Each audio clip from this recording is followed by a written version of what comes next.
Metallica have finally released their long-awaited studio album, 72 Seasons, and the reception, for the most part, has been tremendous, with many saying that the album finds the band aging like fine wine. After a 7-year wait, Metallica dropped their highly anticipated 11th album and follow-up to 2016's Hardwired To Self Destruct. The hype started building back in November last year when the thrash metal giants released its first single, Lux Aeterna, and as the release date got closer and closer, the band didn't let up when it came to building excitement for its release. And when fans finally got to hear the album when it hit the shelves last April 14th, the response was as good as the band could receive at this point in their career. Many hailed it as a triumph for the band, although some thought it was inferior to their classics. But what do we think? Keep watching as we break down Metallica's 72 Seasons track by track to see how it holds up. 72 Seasons. Metallica comes swinging right off the gate with the opening title track, a raging thrash number that proves the boys can still go, and go fast. Clocking in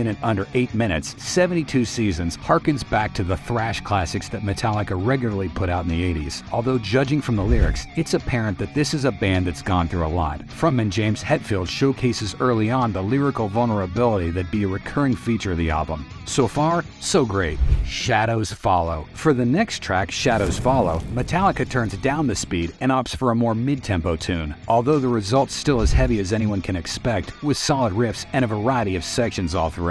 For an album that's expected to be an emotional roller coaster, this track definitely meets those expectations. Hetfield addresses darker subjects that allude to being tormented by inescapable inner demons. One could assume that Papa Het was referring to a period in his life when he had to return to rehab after more than a decade of being sober. Screaming Suicide. Track number 3, Screaming Suicide, continues the slow, prodding tempo set by Shadows Fall, and finds Metallica getting in touch with their groove metal side. The band also sprinkles some touches of blues along the way, such as the wah-heavy guitar lick during the song's intro, courtesy of lead guitarist Kirk Hammett.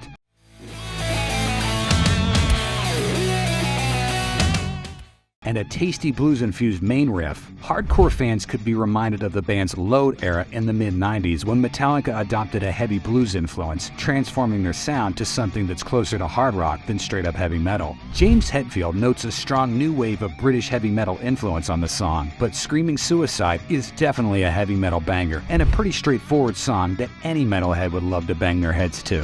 Sleepwalk My Life Away. Bassist Rob Trujillo takes center stage during the opening seconds of Sleepwalk My Life Away, accompanied by Lars Ulrich's kick drum, before a sweet guitar lick takes the song to a monstrous riff that's very reminiscent of classic heavy metal bands, particularly Black Sabbath. Fans can see some flourishes of the band's Black Album era throughout the song, and some may even hear callbacks to the band's 2008 album Death Magnetic. With fine production and groovy flourishes, Sleepwalk My Life Away is perhaps one of the more underrated tracks on 72 Seasons. You Must Burn. Metallica slows down even more on You Must Burn, and the result is a stomping, fist-pumping banger that may remind listeners of slow burners from the Black Album, such as Sad But True and The God That Failed. However, later on, the song goes into exciting directions with another Sabbath-inspired midsection that bassist Rob Trujillo has said is one of his all-time favorite middle sections.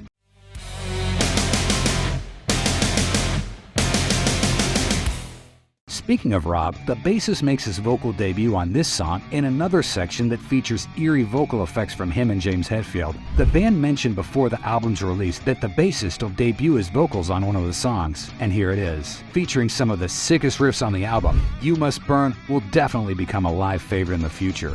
Lux Aeterna. Metallica picked one hell of a first single to give fans a preview of 72 Seasons. Short, straight to the point, and most importantly, fast. Lux Aeterna gave fans everything they could want from Metallica in the 2020s. Even old-school fans who remain skeptical of Metallica's power in this day and age would be impressed. The song has a strong new wave of British metal influence, and the lyrics even reference Diamond Head's album Lightning the Nations. Overall, it sounds like something that'd make the cut for Kill 'Em All, the band's debut album, and it won't be surprising to hear fans say that Lux Aeterna is their favorite song on 72 Seasons. James Hetfield said it's one of his favorite songs to play live. Crown of Barbed Wire. The band returns to the mid-tempo playbook with track number 7, Crown of Barbed Wire. Another sweet, heavy tune, the song sounds like something that came out of garage jam sessions with extra polish. Impressive riffs are found throughout the song, the most prominent of which is what Kirk Hammett calls a haunting main riff.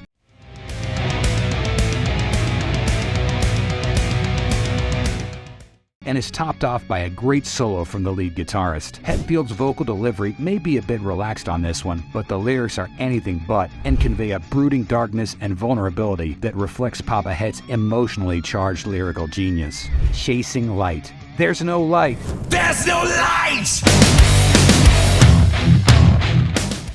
Screams James Hetfield right off the bat to kick off track number 8, which finds the band ramping up the energy and drawing a bit from their thrash tendencies, while Hetfield's lyrics here still draw from a place of pain. There's a lot more optimism here compared to the other tracks, or at least a sense of fighting off the darkness. Struggle on, cause without darkness, there's no light, sings Papa Het, as a reminder that the path to victory always starts from overcoming something. It's also got quite a shout-along chorus, and it's not hard to see live audiences screaming, "Lean on me," once the song becomes a staple of the band's live shows. If Darkness Had a Son. The title itself gives off brooding, menacing vibes, setting the tone for a barn burner, which it is. In fact, it might be the darkest song on the album, with the music and lyrics complementing each other to produce a stomping metal anthem. Longtime fans will undoubtedly hear the main riff similarities to Eye of the Beholder from their 1988 album And Justice for All. But make no mistake, this is an entirely different monster. Hetfield's lyrical madness is on full display on this track, as he muses on the toxic effects of temptation and how it changes someone into something unrecognizable. His vocal work is also excellent here, with Kirk Hammett praising its chorus as melodic, something that the band's been developing on for the past few albums. It might have come much later in the album, but If Darkness Had a Son is definitely one of the album's standout tracks. Too Far Gone. The album's 10th track brings things back to a faster tempo, with the main riff sounding like No Remorse mixed with the groovy feel that's found throughout Load. One of the shorter songs on the record, Too Far Gone, may not have too much going on musically, but it does serve as another platform for Papa Het to open up his past wounds. There's a strong sense of desperation throughout the song that proves why this album shows Hetfield at perhaps his most vulnerable. However, for such harsh, self-loathing lyrics, the band could have probably gone for a more fitting musical backdrop.